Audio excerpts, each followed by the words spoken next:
Individuality, the trademark of any artist, designer, or architect. Each desires a uniqueness to their creation, a quality that separates it from any other. Man naturally has this individuality, his fingerprint. There are 7.7 billion people on the face of the earth, and no two fingerprints are the same. Everything we touch or make contact with is branded with a small expressed image revealing to all who see it who was there. Around 1200 AD, a man named Leonardo Pisano, better known as Fibonacci, who was a famous mathematician from the Republic of Pisa, considered to be the most talented mathematician of the Middle Ages, Pisano discovered a sequence of numbers that created a very interesting pattern. The sequence begins with the numbers 1, 1, 2, 3, 5, 8, 13, 21, 34, and continues indefinitely. Each number is obtained by adding the last two digits together.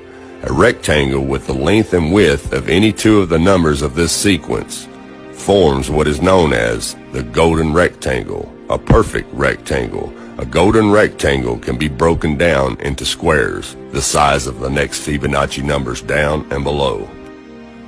If we were to take a perfect or a golden rectangle, break it down into smaller squares based on Fibonacci's sequence, and divide each with an arc, the patterns begin to take shape. We begin to see Fibonacci's spiral. The spiral in and of itself is insignificant. Its importance is revealed in where we find it. Take, for example, the sunflower. The display of its florets are in perfect spirals of 55, 34, and 21, the sequence of Fibonacci. The fruitlets of the pineapple create the same spiral based on the sequence. The pine cone does the same. As currents move through the ocean and the tide rolls on to the shore, the waves that bring in the tide curve into a spiral that can be mathematically diagrammed onto a plot at the points 1, 1, 2, 3, 5, 8, 13, 21, 34, and 55. Buds on trees, sand dollars, starfish, petals on flowers, and especially the nautilus shell are formed with this exact same blueprint. With each segment of growth, the nautilus adds to itself one more value on Fibonacci scale.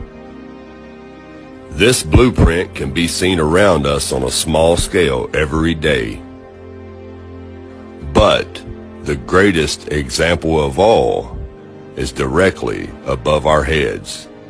Even the spiral of the celestial bodies above us are formed with the exact design that the tiny shell is formed.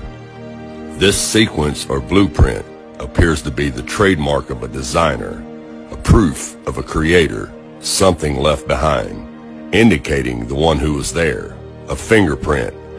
As we scan our universe, from the tiny flower to the celestial bodies above, we see the fingerprint of God.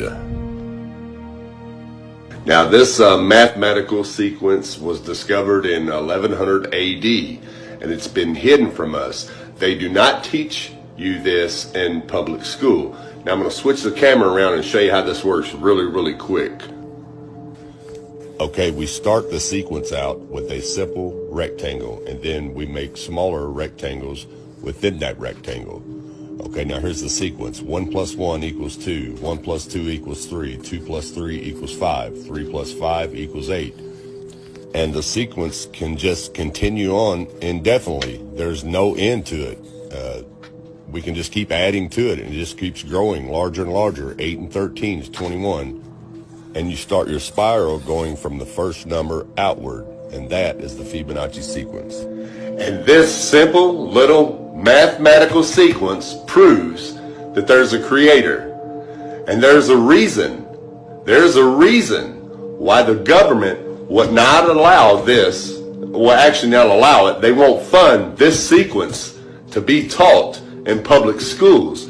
Even though it was discovered almost 1,000 years ago, there's a reason why they will not fund this mathematical sequence to be taught in school. For one, it proves there's only one creator, one fingerprint, who created everything, because everything, every design created lines up with this sequence. And if they taught that in school, it would wake a lot of people up, and they'd be like, well, wait a minute. Everything on Earth has this same mathematical design, all the way down to our own DNA. You see what I'm saying? It would kill evolution theory, and it would kill the Big Bang theory. That's why this is not allowed to be taught in the public schools. It's time to wake up, people. Thanks for watching, and God bless.